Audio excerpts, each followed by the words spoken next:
नमस्कार दोस्तों, आप सभी का स्वागत है हमारे YouTube channel short and house पर। दोस्तों, यह डिक्टेशन रामधारी गुप्ता खंड सेकंड से बोली जाएगी, जिसकी गति 160 शब्द प्रति मिनट की रहेगी।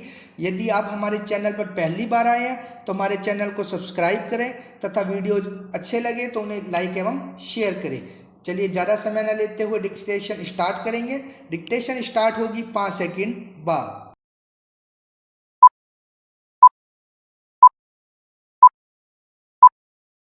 स्टार्ट। महोदय, विकसित देशों की भांति विकासशील देशों में फिलहाल यह समस्या नहीं है, लेकिन बदली हुई परिस्थितियों में विशेषकर संभ्रांत परिवारों और कामकाजी माता पिता के बच्चों के बीच मोटापे की समस्या तेजी से बढ़ रही है। वैसे तो बच्चों के मोटे होने के लिए कई परिस्थितियां जिम्मेदार होती है, जैसे उनके पितृक गुण, भूख, उसका स्वाद और दुखी होना। किन्हीं विशेष प्रकरणों में हार्मोन संचय में गड़बड़ी होना मोटापे का कारण बन जाता है।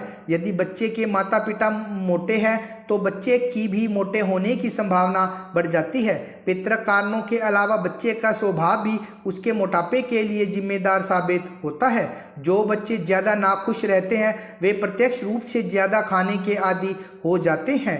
ऐसे बच्चों में असमय खाने की आदतें कहीं ज़्यादा होती है। जब कभी उनका मन नहीं लगता वे कुछ खा पीकर अपना मन बहलाने की कोशिश करते हैं और धीरे धीरे यह आदत बढ़ती जाती है जो उनके मोटापे का कारण बन जाती है। इसके अलावा जो बच्चे खेलकूद में दिलचस्पी नहीं रखते उनके भी मोटा होने की संभावना होती है।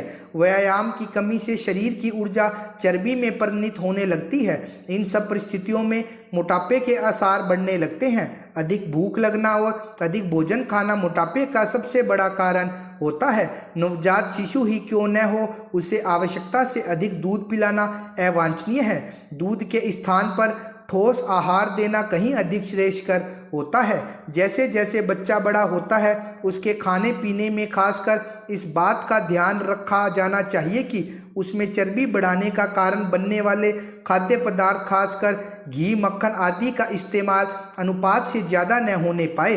करीब 6-7 वर्ष से लेकर 14 वर्ष तक की उम्र के बच्चों का शारीरिक विकास अत्यधिक तेज हो जाता है। इस उम्र के दौरान विभिन्न शारीरिक एवं हार्मोन परिवर्तनों के कारण बच्चों में मोटापा बढ़ने का खतरा रहता है। मोटापा बच्चों के लिए कई बार अभिशाप बन जाता है।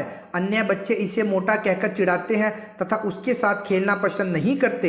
इस प्रकार दुखी होने और अकेलेपन के कारण स्वयं को सांत्वना देने के लिए बच्चा सामान्य से क्रमशः मोटा ही होता चला जाता है। इतना ही नहीं, यही मोटापा बच्चे के आलसी होने का मुख्य कारण बनता है। सामान्य जीवन में वह और बच्चों की तुलना में पहले खेलने कूदने में और फिर कई बार पढ़ने लिखने में पिछड़ने लगता है। यही नहीं, बचपन का मोटापा युवावस्था और अधिक उम्र होने पर रोगों का कारण बनता है। मोटापा हृदय रोग, कुछ प्रकार के कैंसर और समय से पहले मौत का प्रमुख कारण बन जाता है। अत्यधिक मोटापा शरीर में चर्बी को जन्म देता है, जिसका असर रक्त की धमनियों और शिराओं पर पड़ने लगता है। भाइयों, आखिरकार एक लंबे संघर्ष के बाद, जो कि मुख्य रूप से अहिंसात्मक था और जिसका नेतृत्व ऐसे विलक्षण व्यक्ति ने किया जो अहिंसा और सत्य को ईश्वर का पर्याय मानता था, परंतु स्वतंत्रता के किनारे पहुंचने के अंतिम चरण में भारत को खून की नदी में से होकर गुजरना पड़ा और यह नदी भारतीयों ने ही खोदी थी तथा इसमें भारतीयों का ही खून बह रहा था। अभूतपूर्व पैमाने पर लोगों का निष्क्रमण हुआ। पुरुषों, स्त्रियों, बच्चों, बूढ़ों, बीमारों समेत 1 करोड़ व्यक्ति जिनके शरीरों से खून चूकर भारत की भूमि तक को रंग रहा था, भारत के एक ओर से दूसरी ओर गए। उन्होंने अपने पीछे न केवल मकान और जमीनें छोड़ी बल्कि अपने घर के व्यक्तियों के मृत शरीर भी छोड़े। स्वतंत्र भारत के किनारे तक पहुंचने के लिए देश को यह मूल्य चुकाना पड़ा और वह 2 प्रभुता संपन्न राष्ट्रों भारत और पाकिस्तान में विभाजित हो गया। यह 15 अगस्त 1947 की बात है। कांग्रेस ने जो वास्तविक रूप से 1885 से भारत की राष्ट्रीय वाणी थी, हमेशा भारत की एक राजनीतिक इकाई के रूप में संकल्पना की थी। कांग्रेस को अंत में भारत का विभाजन स्वीकार करना पड़ा। वैसे तो यह स्वीकृति सहमति से दी गई, किंतु वास्तविक रूप में देखा जाए तो यह ब्रिटिश शासकों द्वारा पिछले कई दशकों से उत्पन्न की गई परिस्थितियों के दबाव के कारण था। फूट डालो और राज करो की नीति पहले पहल अलीगढ़ मुस्लिम कॉलेज की स्थापना के साथ शुरू की गई। एक दूसरे के बाद आने वाले 3 ब्रिटिश प्रिंसिपलों ने पृथकता का विचार मुस्लिम नेताओं और छात्रों के मन पर बैठाया। सर सैयद अहमद को विभाजन मूलक विचारों को फैलाने के लिए उनसे हर प्रकार की मदद मिली। हम यह नहीं कहेंगे कि इसमें हिंदुओं का कोई दोष नहीं था, जो मुसलमानों से सामाजिक स्तर पर अलगाव बनाए रखते थे और आर्थिक दृष्टि से उनका शोषण करते थे। अलीगढ़ कॉलेज के अधिकारियों को अपने उद्देश्य की पूर्ति के लिए उपजाऊ भूमि मिली। यह सब कुछ पिछली शताब्दी के अंतिम वर्षों में हुआ। इन्होंने सोच समझकर राष्ट्रीय मुसलमानों की उपेक्षा करने की नीति अपनाई। 1947 में कांग्रेस के पास विभाजन स्वीकार करने के सिवा कोई विकल्प नहीं था, विशेषकर गंभीर सांप्रदायिक झगड़ों के कारण, जो कि गृह युद्ध का रूप धारण कर रहे थे। जिन्ना ने यह सुझाव भी दिया कि सांप्रदायिक आधार पर आबादी की अदला बदली की जाए। शायद वह बेहतर समाधान होता, क्योंकि इससे शायद वे क्रूर कृत्य न होते जो बहुत लंबे काल तक पड़ोस में रहने वालों के साथ उनके पड़ोसियों ने किए। विभाजन को स्वीकार करते हुए कांग्रेस ने 15 जून 1947 को दिल्ली में एक प्रस्ताव पास किया था, जिसमें अंतिम बार भारत की मूलभूत एकता का आग्रह किया गया था। इसमें कहा गया था कि पिछले 2 पीढ़ियों के श्रम और बलिदान की नहीं, बल्कि भारत का विस्तृत इतिहास और परंपरा भी इस मूलभूत एकता का साक्षी है। भाइयों, भूगोल, पर्वत और समुद्र ने भारत के स्वरूप का निर्माण किया है। कोई मानव संस्था इसके आकार को बदल नहीं सकती और न ही उसके अंतिम लक्ष्य में बाधक बन सकती है। आर्थिक परिस्थितियों और अंतर्राष्ट्रीय मामलों की लगातार मांगों के कारण भारत की एकता और भी आवश्यक हो गई है। भारत के जिस चित्र को हमने अपने दिलों में संजोया है, वह सदा हमारे दिलों और दिमागों में रहेगा। अखिल भारतीय कांग्रेस समिति गंभीरता से यह विश्वास करती है कि जब वर्तमान भावनाओं की उत्तेजना समाप्त हो जाएगी तो भारत की समस्याओं को उचित परिप्रेक्ष्य में देखा जाएगा और सभी इसका त्याग कर देंगे।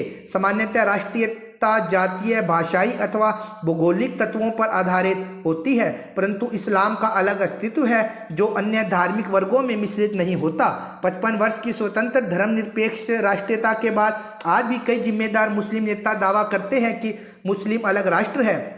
एक जिम्मेदार दल द्वारा इतने अधिक करुणाजनक और आत्मभ्रामक प्रस्तावना की कल्पना भी नहीं की जा सकती जितना कि अखिल भारतीय कांग्रेस समिति ने 15 जून 1947 को पास किया था।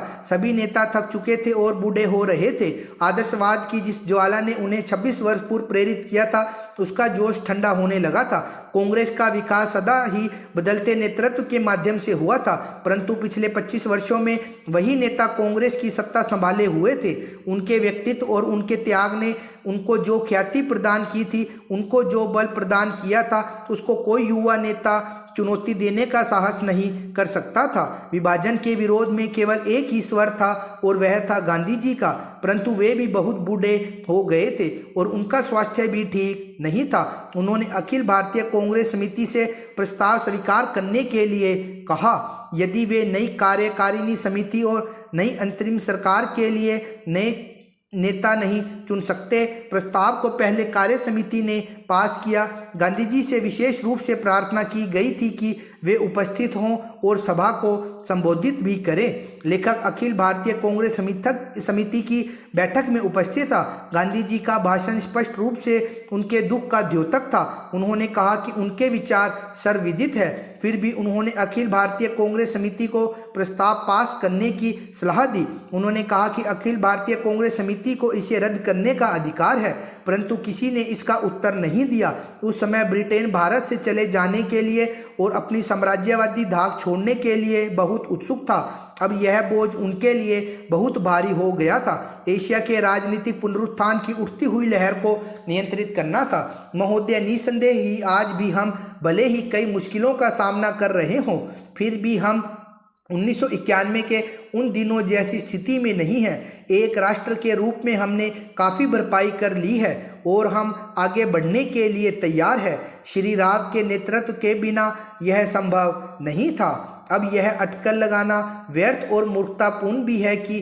कोई और नेता होता तो क्या कुछ ज़्यादा बेहतर किया जा सकता था या नहीं। तथ्य यह है कि वही नेता थे जिनके कारण हम एक ऐसी स्थिति तक पहुंच गए हैं जो देश और उसकी तरक्की के लिए निरापद है। हम जिस अवधि से गुजरे हैं वह बहुत मुश्किल और हलचल पूर्ण थी। सोवियत संघ के पतन और विघटन से हमारी जो कुछ भी अंतर्राष्ट्रीय स्थिति थी उसका आधार ही खत्म हो गया। ऐसा लगता है कि हमारे देश में कुछ लोग इस घटना का पूरा मतलब नहीं समझ पाए हैं।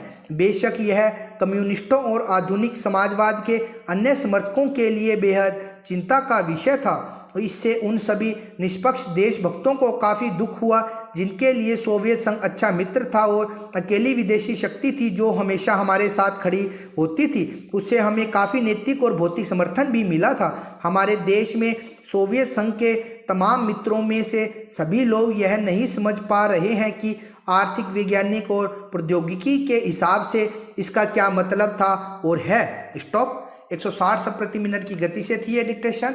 रामधारी गुप्ता खंड सेकंड के अभ्यास 10, 11 और 12 थे। इनका बार बार अभ्यास कीजिए तथा इसे ट्रांसक्राइब जरूर कीजिए। धन्यवाद।